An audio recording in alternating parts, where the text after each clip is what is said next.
If you want to continue to follow our adventure, click subscribe. So you don't miss anything, click the bell notification. So I've been out to this national forest here in north central Florida. The most frightening thing I've seen so far in almost the week that we've been here is a snake that I couldn't identify. On closer examination, I'm sure it was a non-venomous snake. Here's the thing I always say. I say the most dangerous animal in national forests are human beings. One of the things I've noticed on YouTube is there are a lot of YouTubers and people who comment regularly that say the further out you are from town, the safer you're going to be. And from my experience from being out here for 2 years, that is not true. That is not a true statement at all, as a matter of fact. Right now, we are in a national forest that is 17 miles from town. Now, that being said, this is the first time I've ever seen an interstate go through a national forest, but Highway 10 in Florida goes right through this forest. The thing is I feel very safe in this national forest. I've been to this national forest twice now. One at one campground, and this time we're at a different campground. I can see, I think I counted 4 different campers that I can see from my campsite. Nobody is in your business, and you don't even see people kind of moseying around or doing much. They stay to themselves, and although I'm quite confident there are homeless here, it's not that in-your-face homeless thing. Where you see that they've taken up residence and they've got all their stuff laid out and it's trashed up. The Nomads, you can see the Nomads. There's one from Canada. He's been here several days now. There's one from South Dakota. He's been here for several days now. I've not even seen them. And that's what I kind of expected from the nomadic lifestyle when I started all this. But it certainly isn't the case all the time. Now, you go over to the Apalachicola National Forest, 140 miles west from here, and you start to experience a whole different environment with people. Now, the Apalachicola National Forest is the biggest national forest in Florida. It's huge.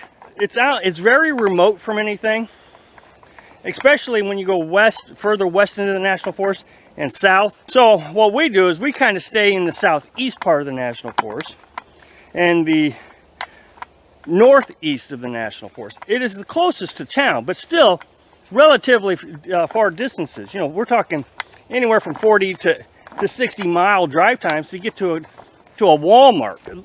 While we were in the national forest just this last time, there are 3 instances that I have recorded that made us feel very uncomfortable, very unsafe. And I'll go through them real quick. The first one was a drunk guy. When we returned to the campground, we went to town, came back, returned, and he was just belligerent, very upset with everybody. He wasn't upset with me, but he was very upset, almost to the point of being angry. That was a scary moment. It was dark. The second thing that happened was we had this guy just sit down at our picnic table, and I know that everybody has an opinion on how I should have handled it, but I think I handled it fine because in the end I came out very safe.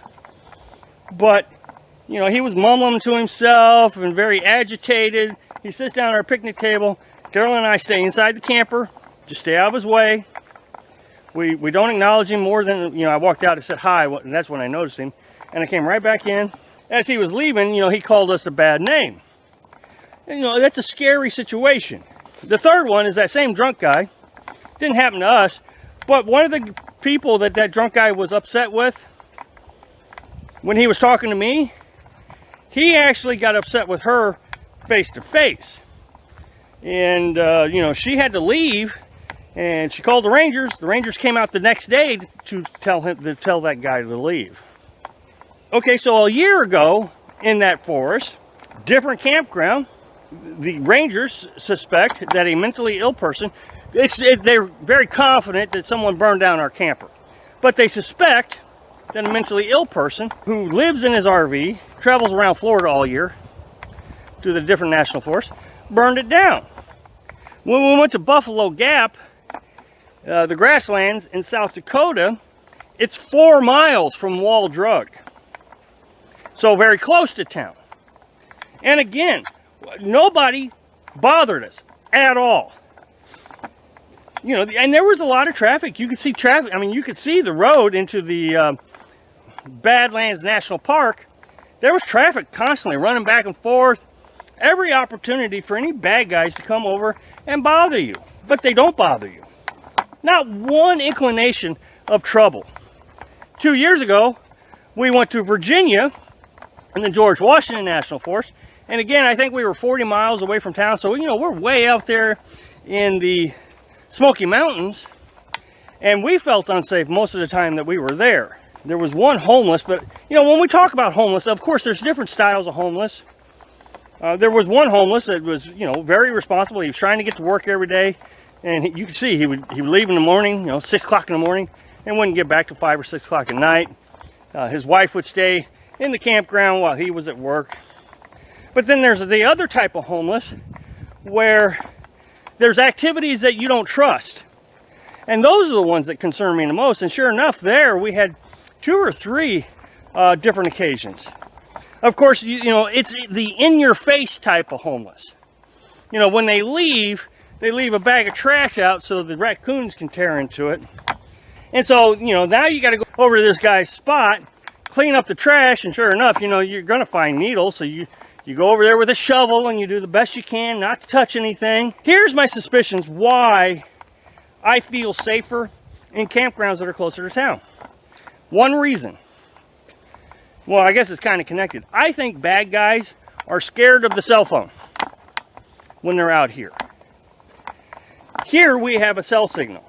The responders can respond relatively quickly, but out there in the National Forest, when you're 50 miles away from anything, you don't have a cell phone signal, they can do whatever they want, and there's nothing that's going to happen to them. By the time you're able to contact somebody to help you, you've already been victimized, and they're already long gone. Don't have to worry about anything. Thanks for watching. Click like if you like the video, and happy travels.